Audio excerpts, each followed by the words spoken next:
C'est une sensation de vertige absolu. Un véritable choc émotionnel que d'assister impuissant au naufrage méticuleux d'une vie qui avait absolument tout pour être grandiose. Ah oui, c'est clair, hein. C'est exactement l'expérience que fait vivre l'éducation sentimentale de Gustave Flaubert. Mhm. C'est une exploration viscérale au cœur d'une lutte humaine universelle. Celle d'une jeunesse dévorée par ses propres idéaux et écrasée par la collision brutale avec le monde réel. Écraser, c'est vraiment le mot juste. Ouais. C'est un récit profondément désenchanté. Complètement. Et tout gravite autour de Frédéric Moreau, un jeune provincial ambitieux monté à la capitale. Avec ses grandes illusions plein la tête. Bam! On est propulsé le 15 septembre 1840 sur le pont d'un bateau à vapeur fumant à gros bouillon.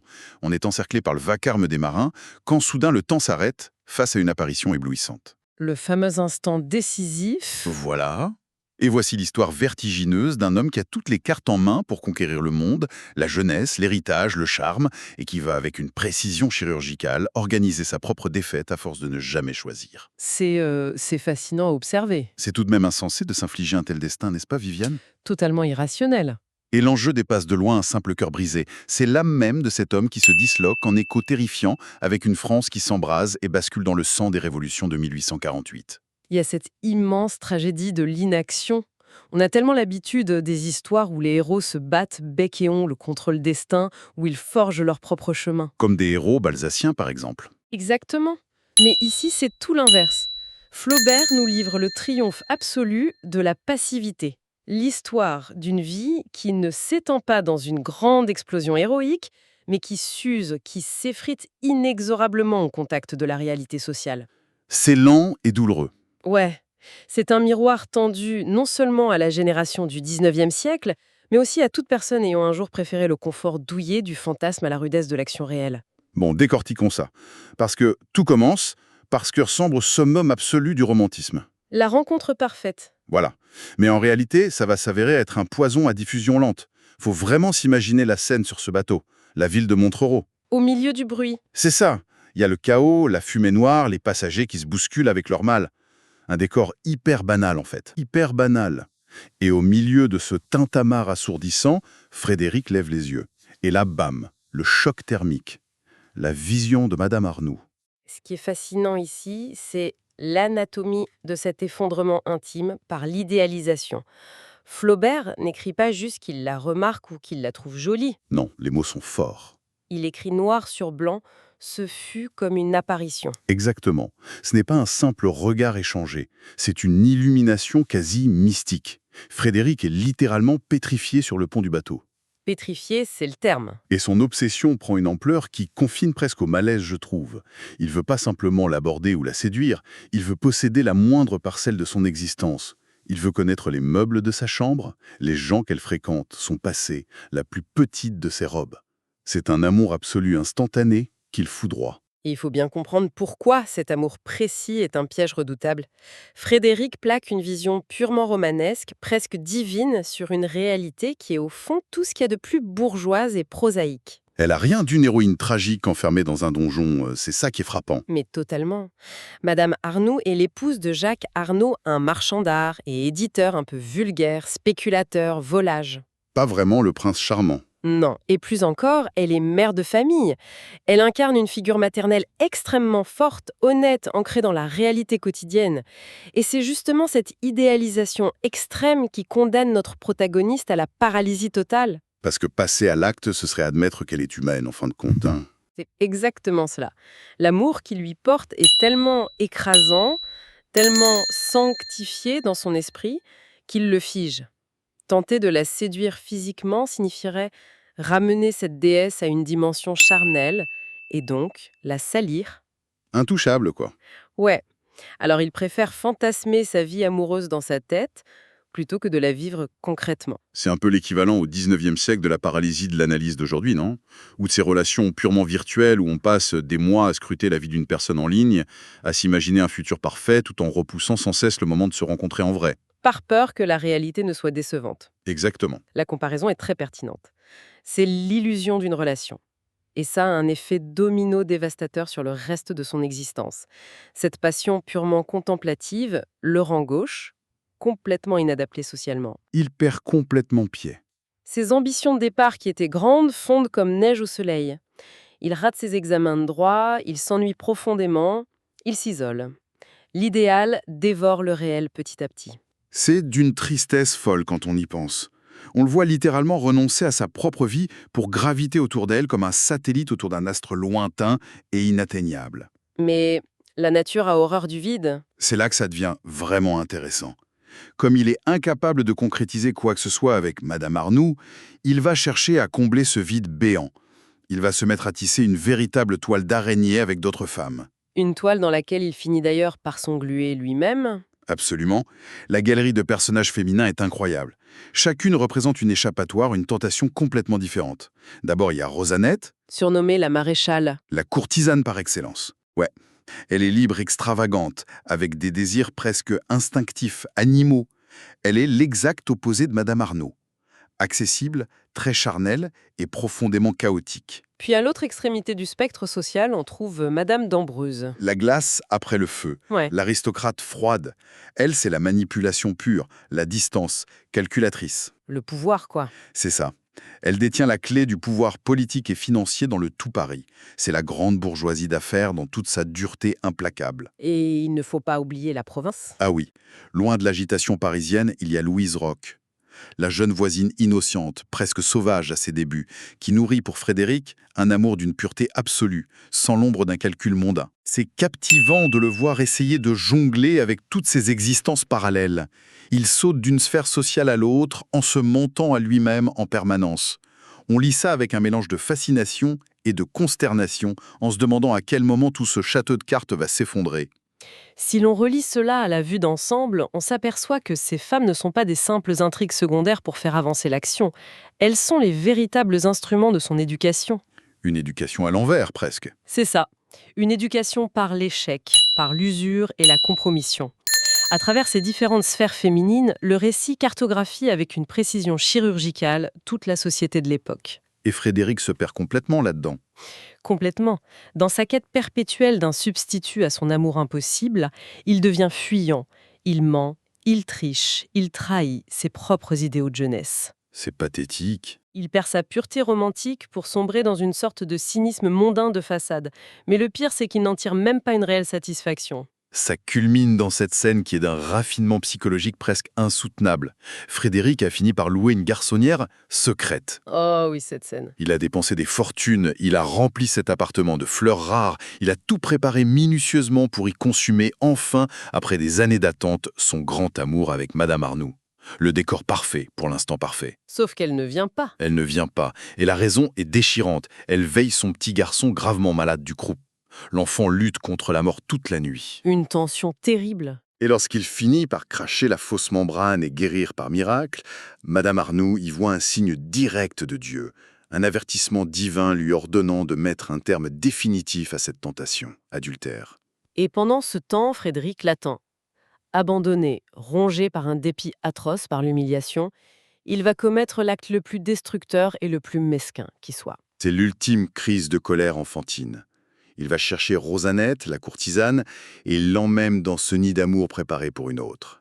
Il consomme sa relation avec elle au milieu des fleurs non fanées qui étaient destinées à sa madone. C'est une scène d'une cruauté symbolique inouïe. Les objets mêmes semblent trahir et souiller les sentiments les plus nobles. Le fameux petit coffret en argent. Exactement. Le meilleur exemple, c'est ce coffret de Madame Arnoux. Flaubert s'amuse à suivre cet objet intime. On le voit passer de main en main de la maison respectable des Arnoux à l'appartement tapageur de Rosanette. Jusqu'à être racheté froidement lors d'une vente aux enchères par Madame d'Ambreuse. C'est ça. C'est la profanation constante de l'idéal par la matérialité et la vénalité du monde. C'est comme voir un objet de famille inestimable finir bradé dans une brocante minable. Tout se dégrave. Et cette désintégration intime, elle ne se passe pas sous cloche. Elle a lieu en plein milieu d'un séisme historique majeur. La grande histoire percute la petite histoire. C'est là que la narration prend une ampleur phénoménale. Paris bascule. Nous sommes en février, puis en juin 1848. Les barricades s'érèvent dans les rues, les fusils crachent, le sang coule sur les pavés. Le peuple se soulève, la monarchie du juillet s'effondre. Puis, c'est le carnage absolu des journées de juin. On assiste littéralement au saccage du palais des Tuileries par une foule en colère. C'est la révolution, la vraie, brutale et sale. Et au milieu de ce brasier historique, quelle est la réaction de notre héros Nalatessia? Cela soulève une question importante sur sa posture. C'est presque comique tellement c'est consternant. Il regarde ce chaos avec un détachement romantique qui donne la nausée. Pendant que des gens meurent pour leurs idéaux et que l'histoire s'écrit dans la violence et la sueur, il observe la scène et lâche cette phrase incroyable: «Moi je trouve le peuple sublime». C'est une déconnexion de la réalité qui laisse sans voix. C'est l'équivalent moderne de quelqu'un qui scrollerait sur son téléphone devant des images de guerre terrifiantes et qui se contenterait de dire «Waouh, l'esthétique de la photo est dingue», avant de retourner s'angoisser pour un message laissé en vue par son ex. La brutalité du monde réel s'écrase sur ses petits drames personnels, mais la bulle de son égocentrisme est impénétrable. Et cette posture esthétisante et détachée de Frédéric reflète en filigrane la posture ironique du récit lui-même face au bouleversement idéologique. Aucune faction n'est épargnée, n'est-ce pas, Evelyne? Aucune. Le portrait de cette génération est d'une férocité inouïe. Qu'il s'agisse de la ferveur révolutionnaire enflammée, du conservatisme bourgeois tremblant pour ses rentes ou des idéaux socialistes utopiques, toutes les idéologies sont passées au crible d'une ironie glaciale. C'est impitoyable. Ce n'est pas un texte militant, c'est un constat de faillite générale. Quand Frédéric trouve le peuple sublime devant un carnage, cela montre le danger absolu d'une perception purement esthétique de la misère et de la politique. Et les conséquences autour de lui sont effroyables. Ses amis de jeunesse, qui incarnaient chacun une voix, une espérance politique, sombrent tous dans la compromission ou l'horreur. Le cas de Sénécal et du Sardier est l'exemple le plus tragique de cet effondrement idéologique. C'est une image finale cauchemardesque. Sénégal, qui passait son temps à donner des leçons de morale, qui était le républicain dogmatique, puritain, intransigeant, finit par retourner sa veste. Il devient un agent de l'ordre répressif à la fin de la Révolution. Il assassine froidement sur une barricade du Sardier. Le seul personnage foncièrement bon de tout le récit. Du Sardier, c'était la naïveté pure, l'honnêteté incarnée. Et il se fait abattre par l'idéologue de la bande. Pendant ce temps, les fortunes s'effondrent, au même rythme que les régimes politiques. Jacques Arnoux, le mari spéculateur, toujours à la recherche d'un coup de génie financier, finit inévitablement par faire faillite. Les taux se resserrent autour de lui. Et c'est là que l'absurdité du parcours de Frédéric atteint son paroxysme absolu. Pour sauver cet homme qu'il méprise pourtant, pour lui éviter la prison pour dettes et l'infamie, Frédéric va prendre une décision irrationnelle. Il sacrifie son propre héritage. Les 15 000 francs qu'il venait enfin d'obtenir et qui devaient assurer son indépendance. Il jette son avenir financier par la fenêtre dans un geste de chevalerie d'un autre temps et totalement inutile, car Arnoux ne le remboursera jamais et finira par fuir de toute façon. Dans ce seul geste irréfléchi, il perd tout. Il perd son argent, bien sûr, mais il perd aussi ses amis. Notamment son ami d'enfance, Deslauriers, qui le suppliait de lui prêter ces mêmes fonds pour lancer un journal politique et sortir de la misère. Il gâche absolument tout. Il entache son honneur. Il trahit ses promesses pour sauver le mari volage de la femme avec laquelle il n'a même jamais rien concrétisé. C'est l'effondrement simultané du grand capital social et de son minuscule capital intime. Le pire en suivant ce parcours, c'est ce sentiment d'étouffement narratif qui prend à la gorge. Il y a cette impression bizarre que la vie s'écoule lentement, au rythme de l'ennui parisien, des dîners mondains soporifiques, des balades en calèche sous la pluie. Une sorte de langueur. Mais sous cette surface étale, calme, presque plate, il y a une machinerie implacable qui broie méthodiquement les personnages. Chaque fois que Frédéric essaie de trouver une issue de secours, de changer de vie, la porte se claque violemment sur ses doigts. L'architecture de cette désillusion est brillante. Prenez la fuite vers la province, par exemple. À ce moment est déchirant. Écœuré par Paris, ruiné émotionnellement par ses ruptures quasi simultanées avec Rosanette et Madame d'Ambrose, Frédéric se dit « Ça y est, c'est terminé, j'abandonne ». Le retour aux sources. Il tente de se raccrocher in extremis à la naïveté et à la pureté de la jeune Louise Rauque. Il retourne à Nogent, sa ville natale. Il est prêt à tout laisser tomber et à oublier ses grandes ambitions parisiennes pour finir sa vie paisiblement loin du chaos.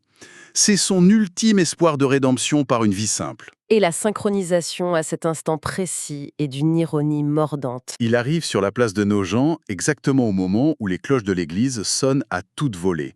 Il s'approche et voit sortir un cortège nuptial. Louise Rauque, radieuse en robe de mariée, donne le bras à son tout nouvel époux.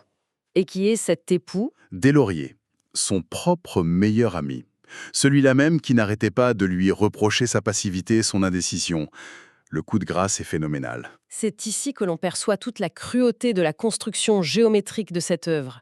L'auteur ne laisse absolument rien au hasard. Chaque élan d'enthousiasme, chaque espoir est méthodiquement, scientifiquement écrasé par un échec qui lui est parfaitement symétrique. C'est implacable. Chaque pas en avant est impitoyablement annulé par un pas en arrière. Il n'y a jamais de victoire claire. Jamais, il suffit d'observer la juxtaposition temporelle. L'instant d'amour le plus pur, le plus idyllique que Frédéric parvient à arracher à Marie Arnoux lors de ses longues promenades mélancoliques d'automne à Auteuil est immédiatement sali en miroir par cette fameuse lune de miel factice et vulgaire avec Rosanette dans la forêt de Fontainebleau. Et le comble, c'est que cette parenthèse à Fontainebleau avec la courtisane se déroule au moment exact où Paris est à feu et à sang pendant les journées de juin. Tout à fait. L'histoire sagne pendant que le héros se cache pour consommer un amour de substitution dont il finit même très vite par s'agacer. Il n'y a pas de progression narrative au sens classique du terme, il n'y a qu'une érosion continue. L'anti-héros par excellence. Les codes de l'intrigue traditionnelle sont déconstruits. Pas d'apothéose tragique, pas de suicide flamboyant, pas de coup d'éclat héroïque sur une barricade. La vie ne se termine pas dans une grande explosion théâtrale, mais dans un lent murmure, dans une usure pathétique. Le temps lui-même est le véritable antagoniste. Alors, qu'est-ce que tout cela signifie au fond C'est la tragédie immense du temps perdu. On tourne une page vers la fin, et 16 années entières s'évaporent en 2 phrases glaçantes. Il voyagea, il revint. Une ellipse foudroyante. 16 ans de vide expédiés en quelques mots. Les immenses illusions politiques de toute une jeunesse ont été balayées, enterrées sous l'ordre sécuritaire et implacable du Second Empire de Napoléon III. Les anciens camarades sont morts, embourgeoisiés ou devenus des vieillards aigris. Frédéric a parcouru le monde, mais il n'a pas bougé d'un seul pouce intérieurement. Exactement. Il revient à Paris tel qu'il en est parti, mais avec la jeunesse en moins. Il n'a rien accompli. Il n'a écrit aucune œuvre magistrale. Il n'a bâti aucune grande fortune ou carrière politique. Il n'a vécu aucun grand amour charnel qui ait bouleversé son existence de manière permanente. Il est l'incarnation vivante d'un potentiel infini consciencieusement réduit à néant. Et pourtant, alors que tout semble terminé, un dernier acte d'une beauté fantomatique et poignante nous est offert. Nous sommes un soir de mars 1867. La vie de Frédéric semble définitivement figée dans ce désœuvrement silencieux. Quand soudain, une silhouette féminine frappe à sa porte. C'est Madame Arnoux. Le retour du passé incarné. Les années ont passé avec une lourdeur implacable. Lorsqu'elle s'assoit et enlève son chapeau, ses cheveux sont devenus tout blancs. C'est un choc temporel absolu pour Frédéric. Le poids des années en pleine face. Ils sortent, ils marchent ensemble dans les rues de cette ville qui a tant changé, comme 2 spectres observant les ruines d'un temps révolu. Et là, enfin libérés de toutes les conventions sociales, de toutes les attentes, de toutes les peurs, ils s'avouent avec une clarté bouleversante cet amour qui a secrètement consumé toute leur existence. Un amour resté paradoxalement pur et intact, précisément parce qu'il n'a jamais été consumé, ni soumis à l'usure terne du quotidien. Mais qui de ce fait demeura jamais fantomatique, théorique, inachevé, avant de franchir le pas de la porte pour disparaître à tout jamais dans un ultime geste de romantisme désespéré, elle coupe une longue mèche de ses cheveux blancs et la lui laisse. Puis la scène se clôt avec une phrase lapidaire, terrible, qui sonne comme un écho funèbre à l'apparition incandescente du tout premier chapitre. Et ce fut tout. Tout ce vertige émotionnel, toutes ces années de tourment pour en arriver à ce silence absolu. Mais le plus fou reste à venir. Le vrai final. Le livre ne s'arrête pas sur cette image déchirante. C'est ça le vrai coup de génie. Le rideau ne tombe pas sur ce drame romanesque, non. Frédéric finit par retrouver Deslauriers, son vieil ami de toujours, le petit gamin provincial avec qui il rêvait de conquérir le tout Paris sur les quais de leur ville natale. L'homme qui l'a trahi financièrement, l'homme qui a épousé la jeune fille qui lui était secrètement destinée. Le seul témoin qui reste de toute cette époque. Eh bien, ils se retrouvent. Devant un feu de cheminée, ces 2 hommes aux cheveux grisonnants, complètement usés par la vie, vont se mettre à parler. Ils vont se remémorer le passé, chercher un sens à tout ce gâchis et exhumer un vieux souvenir d'adolescence. Un souvenir qui n'a rien de glorieux. Un souvenir ridicule, absurde. Une petite virée secrète dans une maison close qui a complètement raté parce qu'ils étaient trop timides et terrifiés et se sont enfuis en courant. C'est d'une ironie si amère. Hein. Et ensemble, en repensant à cet événement pathétique, ils vont tirer la morale définitive de toute leur existence. Une morale choquante, profondément cynique, qui vient balayer et remettre en perspective absolument chaque espoir, chaque page que l'on vient de traverser. C'est le point d'orgue de cette éducation. Pour entendre cet ultime secret, pour comprendre la véritable nature de cette fameuse éducation sentimentale, et surtout pour découvrir ce qu'il reste, quand toutes les illusions du monde ont brûlé, il faut se plonger dans ce livre magistral et en dévorer la toute dernière ligne. Personne n'en ressort indemne. Quiconque s'aventure au bout de cette œuvre ne regarde plus jamais ses propres renoncements de la même manière. D'ailleurs, cela amène une réflexion fascinante sur notre propre époque. À l'heure du numérique, où l'on est constamment bombardé de vies alternatives parfaites sur les réseaux sociaux, où l'on cultive la peur paralysante de rater une meilleure opportunité, une meilleure relation, un meilleur travail. Le fameux syndrome FOMO. Exactement. Ne sommes-nous pas tous en train de devenir des milliers de petits Frédéric Moreau? À force d'accumuler virtuellement des futurs potentiels grandioses, on en oublie peut-être l'essentiel. Le courage brut et parfois douloureux de choisir, de se tromper et de vivre réellement le présent. C'est peut-être ça le véritable défi de notre propre éducation sentimentale moderne. Tiens, justement, ça me fait penser, j'ai une bonne nouvelle pour vous qui nous écoutez. Ce livre est disponible sur Audible et vous pouvez le récupérer gratuitement en cliquant sur le premier lien dans la description. L'idée, c'est vraiment des narrations très immersives. Une narration professionnelle, bien incarnée, ça change absolument tout. La personne ne fait pas que lire, elle interprète, elle donne vie au texte. Ah tiens, super, en plus de la vidéo, il y a un livre audio. Si on veut juste le livre, le lien pour récupérer votre livre audio se trouve dans la description de la vidéo. Si vous avez apprécié le contenu, n'hésitez pas à laisser un petit pouce en l'air et à vous abonner à notre chaîne YouTube pour ne rien manquer des prochaines vidéos. Pour ma part, je vous donne rendez-vous très bientôt pour une prochaine vidéo. En attendant, je vous souhaite une excellente fin de journée ou une agréable soirée et à très vite.